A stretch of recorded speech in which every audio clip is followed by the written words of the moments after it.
Hello दोस्तों, स्वागत है आपका हमारे इस YouTube चैनल पे। दोस्तों, कहानी को शुरू करने से पहले एक जरूरी बात, अगर आपने चैनल को सब्सक्राइब नहीं किया है तो पहले आप जल्दी से चैनल को सब्सक्राइब कर दीजिए ताकि आपको हमारी आने वाली नई नई कहानियों की जो नोटिफिकेशन है वो आपको सबसे पहले मिलती रहे। तो चलिए दोस्तों, बढ़ते हैं हमारी आज की कहानी की तरफ। हमें उम्मीद है कि आपको हमारी ये कहानी जरूर पसंद आएगी। आज अभिषेक के पिता की बरसी थी। अभिषेक अपने पिता की बरसी कर अपनी सौतेली माँ के साथ रहने लगा। दरअसल अभिषेक जब 3 साल का था तभी अभिषेक की माँ गुजर गई थी। अभिषेक की माँ को गुजर जाने के बाद अभिषेक के पिता अपने आप को बहुत ही ज्यादा अकेला महसूस कर रहे थे। इसलिए लोगों ने अभिषेक के पिता से कहा कि तुम दूसरी शादी कर लो। अभिषेक के पिता अपने मासूम से बेटे अभिषेक के लिए सौतेली माँ नहीं लाना चाहते थे, क्योंकि उन्होंने सुना था कि सौतेली माँ अच्छी नहीं होती। पर अभिषेक को संभालना भी उनके लिए मुश्किल हो रहा था। वो अपने 3 साल के छोटे बेटे अभिषेक को संभाले कि नौकरी पर जाए। इसलिए लोगों के लाख समझाने के बाद अभिषेक के पिता ने दूसरी शादी कर लिए। अभिषेक के पिता की दूसरी शादी होने के बाद अभिषेक की सौतेली माँ अंजलि अभिषेक के घर आई। अभिषेक के पिता थोड़े डरे हुए थे कि पता नहीं यह सौतेली माँ मेरे बेटे के साथ क्या करेगी, पर ऐसा कुछ नहीं हुआ। अंजलि अभिषेक को अपने बेटे से भी बढ़कर प्यार करने लगी और धीरे धीरे अभिषेक भी अपनी सौतेली माँ अंजलि के करीब होते गया। यह सब देखकर अभिषेक के पिता को थोड़ा सुकून मिला कि चलो अभिषेक अपनी दूसरी माँ अंजलि के साथ घुल मिल गया है। समय अपनी गति के साथ चलने लगा। समय तो किसी के लिए रुकता नहीं। अभिषेक की सौतेली माँ अंजलि की अपनी कोई भी औलाद नहीं हुई।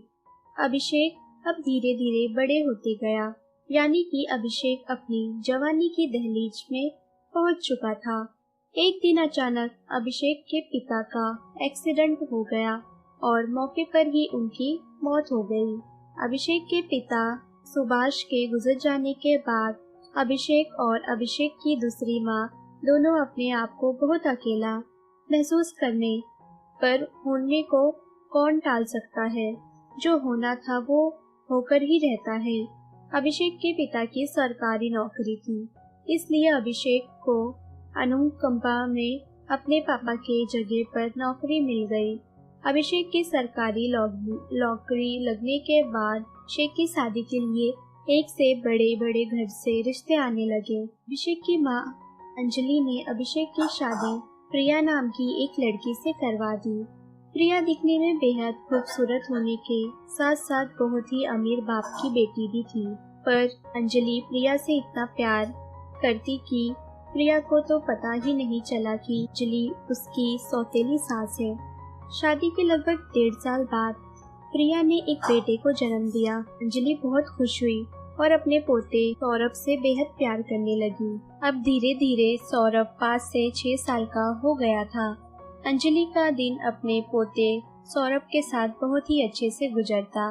अंजलि सौरभ के खाने पीने से लेकर हर छोटी बड़ी चीज का बहुत अच्छे से वो ख्याल करती। प्रिया का काम सिर्फ और सिर्फ खाना बनाना था। सौरभ की पूरी जिम्मेदारी तो उसकी सास अंजलि के ऊपर था। सौरभ भी अपनी दादी अंजलि के साथ बहुत घुल मिल गया था। सब कुछ बहुत अच्छे से गुजर रहा था।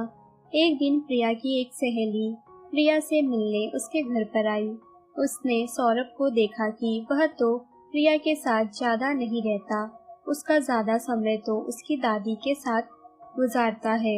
यह सब देखकर प्रिया की सहेली प्रिया को भड़काने लगी और कहने लगी कि तेरी सास तो तेरे बेटे को तुझसे दूर कर देगी। वह तेरा बेटा है, तू उसकी माँ है। सौरभ को तेरे से ज्यादा क्लोज होना चाहिए, अपनी दादी से नहीं। इसलिए समय से पहले अपने बेटे को मुट्ठी में कर, वरना तेरी सास तेरे बेटे को अपनी मुट्ठी में कर लेगी और वह बड़ा होकर तेरी कोई भी बात नहीं मानेगा। प्रिया की सहेली का इस तरह भड़काना प्रिया के दिमाग में बैठ गया और वह भी सोचने लगी कि सही है, बड़ा होने के बाद और अब कहीं मुझे भूल ना जाए। जब प्रिया की सहेली अपने घर चली गई तो प्रिया ने अपनी सास से कहा कि मम्मी जी, आज से आप घर का काम करेगी और मैं सौरभ को संभाल लूंगी। अंजलि को इस बात से कोई ऐतराज नहीं था। उसने कहा, ठीक है बेटा, जैसा तुम समझो। अगले दिन से अंजलि घर के काम करने लगी और उसकी बहू प्रिया अपने बेटे का ख्याल। पर बच्चे तो भगवान के रूप होते हैं। सौरभ बचपन से ही अपनी दादी से घुला मिला था। सौरभ अपना हर काम अपनी दादी से ही करवाना पसंद करता था। यह सब देखकर प्रिया को अपनी सास से जलन होने लगी और प्रिया ने अगले दिन अपने पति अभिषेक से कहा कि मैं चाहती हूँ कि तुम अपनी माँ को वृद्ध आश्रम छोड़ दो। वह हमारे साथ रहने के काबिल नहीं है। अगर तुम अपनी माँ को नहीं छोड़े तो मैं यह घर छोड़कर चली जाऊंगी। अभिषेक ने प्राची को बहुत समझाया कि नहीं, वह मेरी माँ है, मैं ऐसा नहीं कर सकता। पर प्रिया अपनी जिद पर ही अड़ी हुई थी। वह ना तो खाना खाती और ना ही ज्यादा किसी से बात करती, और जब भी उसे गुस्सा आता तो वह अपना सारा गुस्सा अपने बेटे सौरभ पर उतारती। यह सब देखकर अभिषेक को अच्छा नहीं लगता। अभिषेक के कानों में प्रिया बार बार यही भरती कि अगर तुम अपनी माँ को नहीं छोड़े तो मैं अगले 2-3 दिनों में यह घर छोड़कर कहीं चली जाऊंगी। एक दिन अभिषेक की माँ अंजलि ने ये सारी बातें सुन ली कि प्रिया अभिषेक से हर रोज लड़ाई करती है कि तुम अपनी माँ को वृद्ध आश्रम छोड़ दो। अभिषेक भी इस रोज रोज के कचकच से परेशान हो चुका था। उसने प्रिया से कहा, ठीक है, कल ही मैं माँ को वृद्ध आश्रम छोड़ दूंगा। एक कोने में खड़ी अंजलि अपने बेटे बहू की सारी बातें सुन ली कि उसकी वजह से उसके बेटे बहू का रिश्ता खराब हो रहा है।